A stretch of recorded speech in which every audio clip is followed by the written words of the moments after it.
আসসালামু আলাইকুম guys, I hope আপনারা সবাই ভালো আছেন। আজকে আমি একটা সিরিয়াস টপিক নিয়ে কথা বলবো। আমার টপিক হচ্ছে স্কুল। আমি জানি এরকম অনেক স্কুল আছে বাংলাদেশে অ্যান্ড সবাই রিলেট করতে পারবে ইনশাল্লাহ, আই থিঙ্ক। সো আমি তিনটা জিনিস তুলে ধরবো। একটা ফার্স্ট অফ অল যেটা বলবো সেটা হচ্ছে আমাদের স্কুলে যে একটা কোচিং সিস্টেম আছে। অবভিয়াসলি এটা অনেক প্রাইভেট স্কুল আছে, আমি জানি এই জিনিসটা অনেক খারাপ যে স্কুলে ক্লাসের তুলনায় কোচিংকে অনেক প্রাধান্য দেওয়া হয় এবং জোর করা হয় যে কোচিং করো। এমন অবস্থায় বাচ্চারা ডিপ্রেশনে চলে আসে।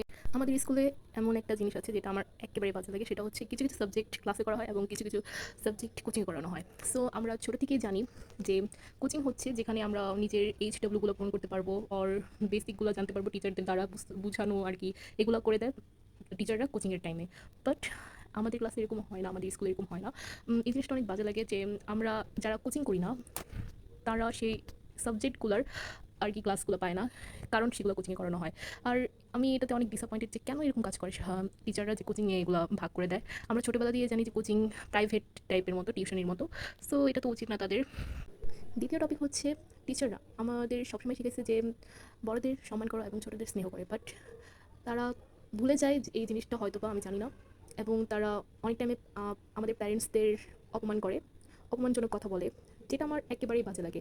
আমরা তাদের কাছে মানুষ হতে এসেছি, কিন্তু তারা নিজেই ভুলে যায় এবং তারা অপমানজনক কথা বলে।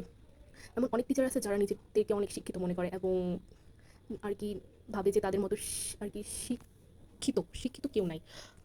সো এটা হচ্ছে আমার দ্বিতীয় টপিক। এবং সবার শেষে যে টপিকটা বলবো সেটা হচ্ছে গ্রুপিং সিস্টেম। আমি জানি যে অনেক স্কুলেই গ্রুপিং সিস্টেম আছে, এটা ক্লাস নার্সারি থেকেই হয় গ্রুপিং সিস্টেম আর কি, স্টুডেন্ট বেশি হওয়ার কারণে থাকে এরকম সিস্টেম। বাট আমাদের স্কুলে একটা জিনিস এটা একটু ভিন্ন, আমাদের আগে এরকম কোনো সিস্টেম ছিল না, ছোটোবেলা থেকেই ছিল না। সো বেসিক্যালি এই সিস্টেমটা করা হয়েছে ক্লাস 10-এ আর কি, আমরা 2026 সালের ব্যাচ এসএসসি এক্সাম দিব আমরা। সো এই গ্রুপিং সিস্টেমে যারা ভালো তাদের এই গ্রুপে দেওয়া হয়েছে এবং যারা খারাপ তাদের বি গ্রুপে দেওয়া হয়েছে। এই জিনিসটা অনেক বাজে লাগে যে কি যারা ভালো তারা এই গ্রুপে আসছে এবং যারা খারাপ তারা আর কি পড়াশোনা একটু কম পারে তারা বি গ্রুপে আসছে। মানে ভালো খারাপ বলতে আমি এটা বুঝেছি যে ভালো যারা পড়াশোনাতে ভালো আছে একটু তাদের এই গ্রুপে দেওয়া হয়েছে এবং যারা পড়াশোনা একটু খারাপ আছে তাদের বি গ্রুপে দেওয়া হয়েছে। তো আমার অনেক ক্লাসমেট আর কি, আমার অনেক ফ্রেন্ডরা বি গ্রুপে আছে। আমার মনে হয় তারা কখনো আমাকে বলে নাই, বাট আমার মনে হয় তাদের মধ্যে মানে একটু হলেও যে একটু জমে যে আমরা পারি না দেখে আজকে আমরা বি গ্রুপে এবং তারা এই গ্রুপে যারা ভালো পারে। সো আমার কাছে এটা খারাপ লাগে এবং হয়তো বা এরকম এরকম জন্য হয়তো অনেকে ডিপ্রেশনেও চলে যেতে পারে এবং তারা নিজের হাল ছেড়ে দিতে পারে, এটা আমার মতে। সো আই থিঙ্ক এই গ্রুপ সিস্টেম লাস্টে গিয়ে মানে যখন পরীক্ষার আগে সিস্টেম করাটা উচিত হয় না, এতে অনেকে ডিপ্রেশনে চলে যেতে পারে, নিজের হাল ছেড়ে দিতে পারে। যারা একমত তারা অবশ্যই লাইক করবেন এবং যারা ভিন্নমত তারা অবশ্যই আমাকে জানাবেন যে কেন আপনারা ভিন্নমত, অ্যান্ড আমি সেই টপিকগুলো দেখবো এবং বোঝার চেষ্টা করবো। Like and subscribe for more.